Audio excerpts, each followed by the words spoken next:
Sebuah desa yang terpencil, satu demi satu warga ditemukan tewas secara mengenaskan. Di balik tradisi dan kepercayaan yang dijunjung tinggi, tersembunyi kekuatan gelap yang belum terungkap. Hari ini, kita akan mengupas tuntas misteri dari film Odela 2, sebuah kisah yang penuh teror, pengorbanan, dan rahasia kelam. Selamat datang di Merbabu 198. Inilah alur lengkapnya.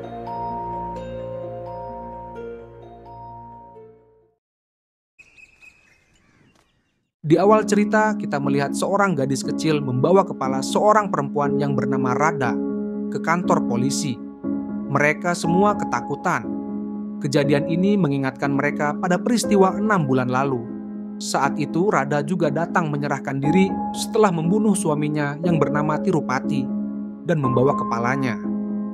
Scene kemudian mundur 6 bulan sebelumnya. Jenazah Tirupati kemudian diserahkan ke keluarga. Pada hari itu tidak ada warga desa yang melayat ke rumah Tirupati. Sementara di tempat yang lain, warga desa berkumpul dan meminta pandit untuk melakukan ritual agar roh Tirupati tidak pernah tenang. Mereka melakukan itu sebagai hukuman karena Tirupati telah membuat nama desa mereka rusak.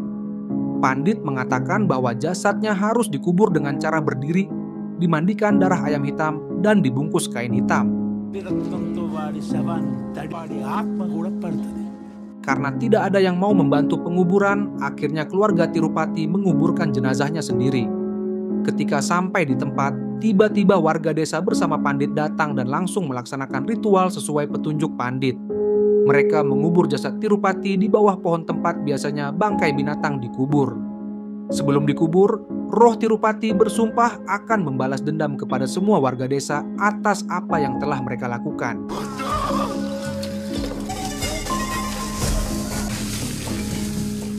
Scene berpindah.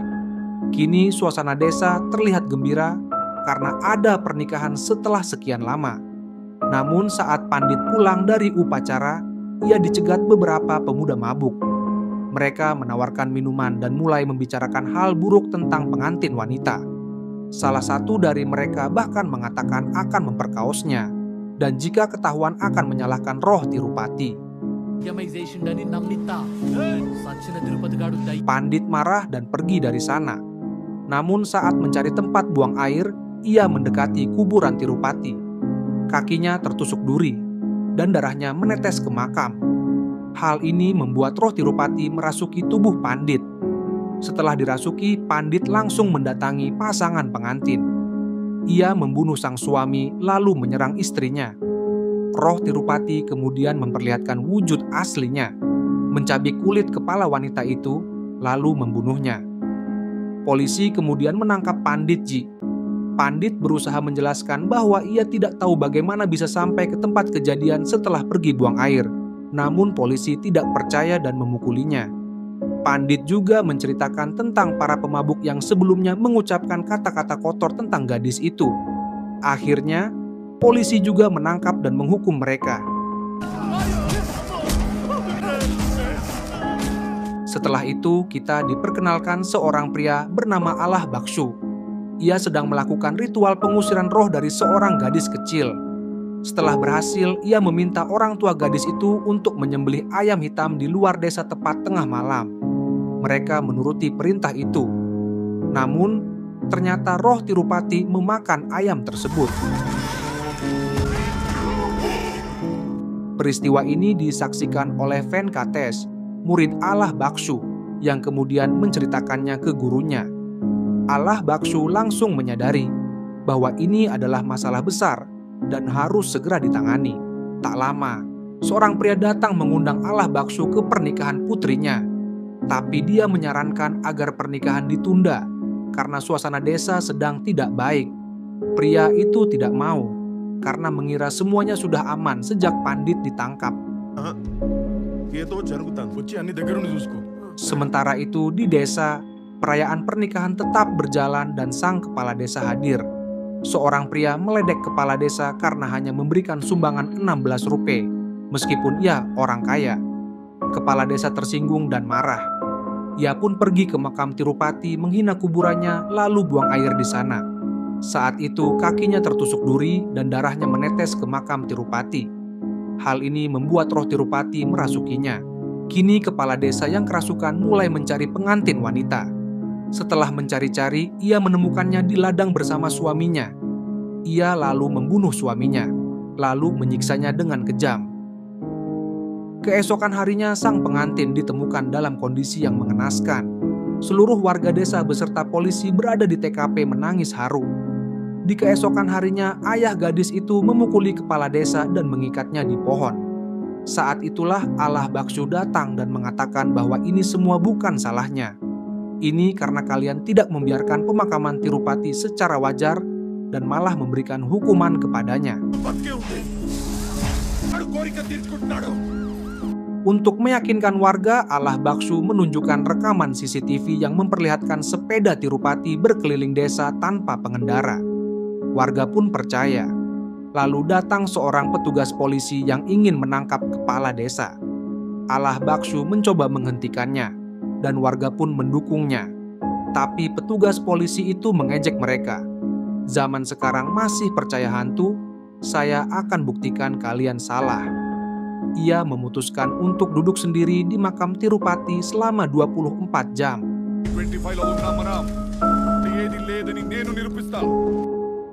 Keesokan paginya, warga menemukan petugas polisi itu telah tewas dengan satu matanya hilang.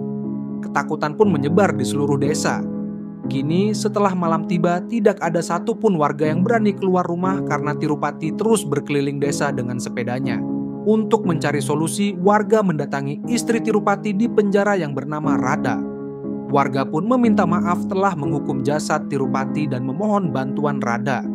Ia menjawab, "Aku tidak tahu cara melawan roh jahat, tapi kalian bisa pergi ke adikku Bhairavi, yang sejak kecil telah meninggalkan rumah untuk bertapa dan memuja Dewa Siwa." Atas permintaan Radha, para warga akhirnya menemui Bhairavi dan menceritakan semuanya. Bhairavi marah dan berkata bahwa mereka tidak seharusnya memperlakukan jenazah seperti itu, karena menghitung dosa orang mati bukan urusan manusia. Warga lalu memohon ampun dan meminta bantuannya. Hati Bhairavi pun luluh dan ia bersedia membantu. Ia kemudian mendatangi desa itu. Begitu Bhairavi menginjak tanah desa, aura negatif di sana langsung berubah menjadi energi positif. Ia lalu mengunjungi rumah lamanya untuk mengenang masa lalu. Setelah itu, ia langsung menuju makam Tirupati bersama warga. Saat Bhairavi sampai di makam itu, roh Tirupati mulai gelisah. Bhairavi menjelaskan bahwa untuk membebaskan roh Tirupati dibutuhkan ritual kapal moksha. Proses ini membutuhkan waktu 15 hari, dan pada hari terakhir jenazah Tirupati harus digali lalu dibakar agar rohnya benar-benar bebas. Namun selama 15 hari itu, makam Tirupati harus dijaga siang dan malam, karena jika bayangan seseorang saja sampai menyentuhnya, maka Tirupati akan bangkit dan sulit dihentikan.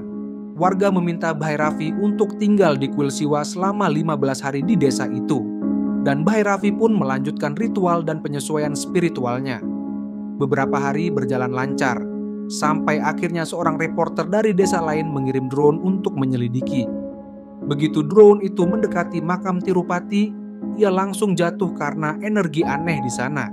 Reporter itu mencoba mengambil drone-nya, tapi dicegah oleh warga.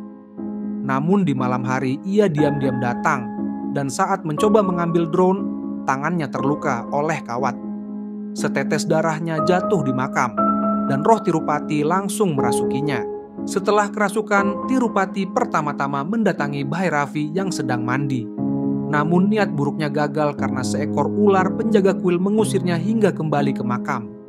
Saat Bhairavi tahu soal ini, ia muncul dan memperingatkan Tirupati, "Kalau kau datang lagi ke desa ini, aku akan membakar tubuhmu sampai jadi abu." Tapi Tirupati menjawab dengan marah, "Aku akan kembali dan kali ini aku akan mengajarimu pelajaran." Ia pun pergi. Sementara itu, warga berhasil membebaskan Radha dari penjara. Keadaan sempat tenang, sampai suatu hari Tirupati muncul dalam wujud yang sangat menyeramkan. Rupanya selama ini Tirupati telah belajar ilmu agori saat merasuki tubuh orang-orang, dan sekarang ia telah menguasai 5 elemen alam: api, air, udara, langit, dan tanah. Sekarang ia bukan lagi sekadar roh, tapi makhluk dengan kekuatan luar biasa. Bahkan Bhairavi pun tak sanggup menghentikannya.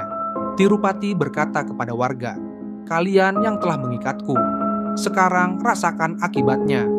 Ia membuat lingkaran energi yang mengurung semua warga di desa, lalu berkata dengan sinis, "Tak ada seorang pun yang bisa keluar dari sini sekarang. Kalian semua akan tinggal di sini selamanya." Sekarang seluruh desa lumpuh. Para warga tidak bisa bertani, tidak bisa keluar desa, bahkan tak bisa bekerja. Keesokan harinya, seorang gadis kecil di desa jatuh sakit. Namun karena desa terkurung dan tidak ada rumah sakit, orang tuanya datang memohon bantuan pada Bhairavi. Bhairavi setuju, tapi dengan syarat. Ia butuh bantuan dari Radha, dan Radha pun menerima. Rencananya, Radha akan mengalihkan perhatian Tirupati, sementara Bhairavi membacakan mantra pemecah kutukan lewat pengeras suara. Radha berdandan seperti pengantin, mendekati makam Tirupati dan berbicara dengan penuh emosi. Namun saat Bhairavi mulai membaca mantra, listrik padam dan speaker mati.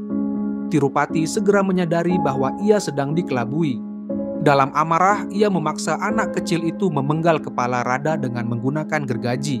Cerita kembali ke masa kini, Bhairavi sangat terpukul atas kematian Radha. Ia menemui Tirupati dan bertanya apa yang harus ia lakukan untuk mengakhiri kutukan ini. Tirupati berkata, Bhairavi harus meninggalkan jalan spiritualnya, berdandan seperti pengantin, dan menyerahkan diri kepadanya. Meski berat, Bhairavi menerima syarat itu.